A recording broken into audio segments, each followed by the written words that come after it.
بسم اللہ الرحمن الرحیم۔ السلام علیکم۔ روزی وائس چینل میں آپ سب کو خوش آمدید۔ آج میں آپ کے لیے ایک بہت ہی اچھی اور دلچسپ کہانی لے کر آئی ہوں۔ کہانی شروع کرنے سے پہلے آپ سب سے گزارش ہے کہ آپ نے اگر ابھی تک میرے چینل کو سبسکرائب نہیں کیا تو میرے چینل کو سبسکرائب کیجیے اور ساتھ جو بیل آئیکن ہے اس کو بھی کلک کیجیے تاکہ ہر نئی آنے والی ویڈیو آپ تک آسانی سے پہنچ سکے۔ آج سوچتی ہوں زندگی کیسے کیسے رنگ دکھاتی ہے۔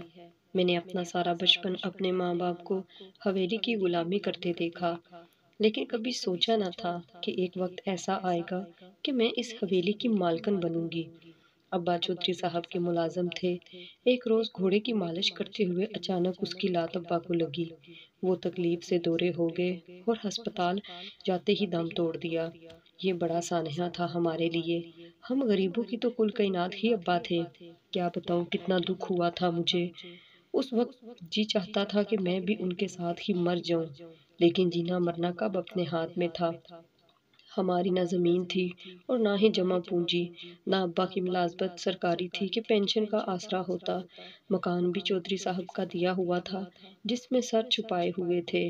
اب اس کے سوا چارہ نہ تھا کہ ہم ماں بیٹی زمیندار کی حویلی میں چلے جائیں اور ان کی ملازمت کر کے روٹی کھائیں۔ لہٰذا ہم چودھری کی حویلی میں چلے آئے۔ اماں ان کے گھر کا کام کرتی اور میں کمرے میں بیٹھ کر کڑھائی کرتی۔ جن دنوں ابا کا انتقال ہوا میری عمر 14 برس تھی۔ مالکن بہت سے ایسے کپڑے مجھے دے دیتی جو نئے اور قیمتی ہوتے لیکن فیشن سے پرانے قرار پاتے۔ میں ان کی قدر کر کے اپنے ناپ کے سی لیتی۔ یہ لباس مجھ پر بہت جچتے تھے۔ ایک دن اماں کی طبیعت خراب ہو گئی۔ میں ماں کی جگہ کچن میں پہنچی کیونکہ آج خصوصی کھانے بنانے تھے۔ چودھری صاحب کا بیٹا راحیل بیرون ملک سے آ رہا تھا۔ مالکن نے بیٹے کا کمرہ کھول دیا اور مجھے کام سمجھا دیا۔ میں نے دھندلی سے صفائی کی اور ہر کام ویسے ہی کیا جیسے مالکن نے سمجھایا۔ آج ان کے کچھ رشتہ دار بھی آئے ہوئے تھے لیکن میں ان کے سامنے نہ گئی بلکہ اپنے کام میں مصروف رہی۔ دوسری ملازمہ لڑکی نے کھانا لگایا اور خالی برتن لا کر کچن میں رکھے جو اب مجھے ہی دھونے تھے۔ میں برتن دھو رہی تھی کہ ایک خوبصورت جوان کچن میں آیا۔ اس نے مجھے دیکھا تو چونک گیا، پھر جیب سے 100 روپے کا نوٹ نکال کر مجھے دیا اور میرے بنائے کھانے کی تعریف کی۔ میں بہت خوش تھی۔ کام ختم کر کے اماں کے پاس آئی اور ان کو بتایا کہ راحیل نے مجھے 100 روپے انعام دیا ہے۔ اماں بولی خیال کرنا کہیں اس بات پر مالکن ناراض نہ ہو جائیں۔ بچپن میں راحیل بہت شرارتی ہوا کرتا تھا، پھر کوئی شرارت نہ کرتے۔ ایک روز میں کچن میں کام کر رہی تھی کہ راحیل پانی پینے کے بہانے آ گیا۔ مجھ سے باتیں کرنا چاہی تو میں نے کہا آپ ادھر زیادہ دیر مت بات کریں، اماں خفا ہوں گی۔ تم ان کی پرواہ مت کرو، مجھے تمہاری مرضی چاہیے، میں تم سے شادی کرنا چاہتا ہوں۔ یہ ایسی انہونی بات تھی کہ جو اس نے کہہ دی تھی۔ میں ایک دم سا ہو گئی۔ یہ کیا کہہ رہے ہو؟ اگر مالکن نے سن لیا تو کھڑے کھڑے ہم کو گھر سے نکال دیں گی۔ اماں نے کہا تھا کہ یہ لڑکا بچپن میں شرارتی ہوا کرتا تھا، تو کیا یہ ابھی تک شرارتی ہے جو ایسی باتیں کر رہا ہے؟ ملازمت تو پاؤں کی جوتی ہوتی ہے، کون مالک برداشت کرتا ہے کہ اس کو سر پر رکھ لیا جائے؟ راحیل کی بات سے میں اتنا خوفزدہ ہوئی کہ اگلے دن کام پر نہ گئی اور بیماری کا بہانہ بنا کر لیٹ گئی۔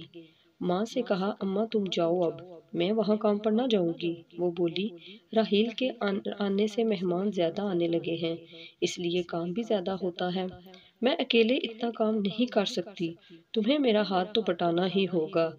اماں آج تو چلی جاؤ، میری طبیعت تو ٹھیک ہونے دو، 2-4 دن اکیلے کام کر لو گی تو کیا ہو جائے گا؟ اوپر کے کام والی دوسری لڑکی بھی تو ہے، وہ کروا لے گی تمہارے ساتھ کام۔ جب میں 3-4 دن حویلی نہ گئی تو راحیل سے نہ رہا گیا۔ ایک روز جب اماں ان کے کچن میں کام کر رہی تھی تو وہ سرونٹ کوارٹر کی طرف آ گیا۔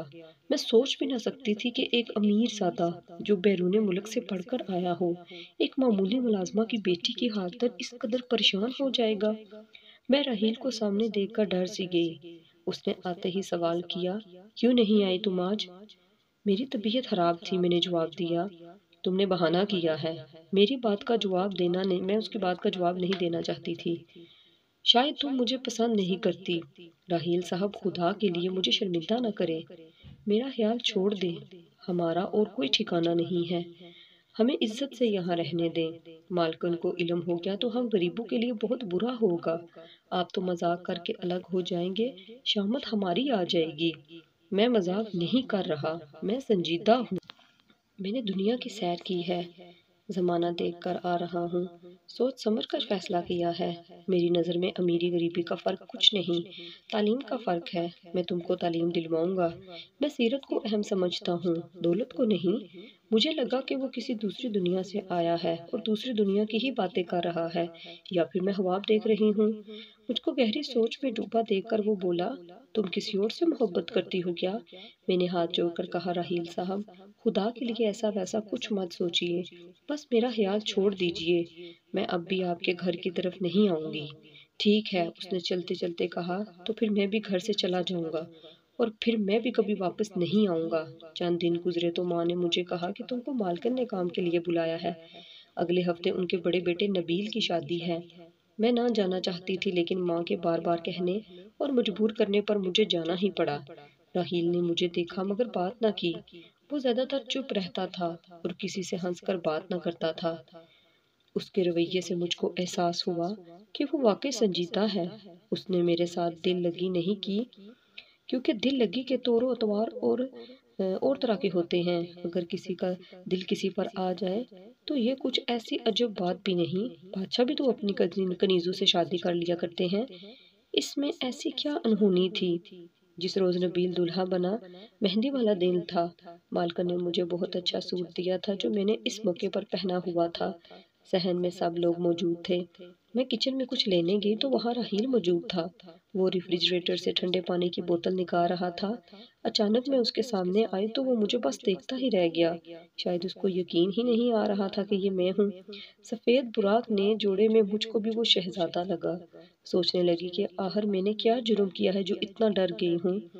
تب میں نے فیصلہ کر لیا کہ اس سے اپنے دل کی بات کہہ دوں گی اور کسی سے بھی نہیں ڈروں گی۔ میرے چہرے کے تاثرات سے اس نے میرے دل کی بات جان لی۔ کہنے لگا، آخری بار کہہ رہا ہوں، اگر مجھ سے شادی منظور ہے تو ہاں کہہ دو، ورنہ میں اگلے ہفتے انگلینڈ روانہ ہو جاؤں گا، پھر یہاں کبھی کوئی میری صورت نہیں دیکھ سکے گا۔ اس کی اس دھمکی نے میرے دل پر بجلی گرا دی اور ہمت کر کے میں نے کہہ دیا، آپ اپنے والدین کو راضی کر سکتے ہیں تو مجھے منظور ہے۔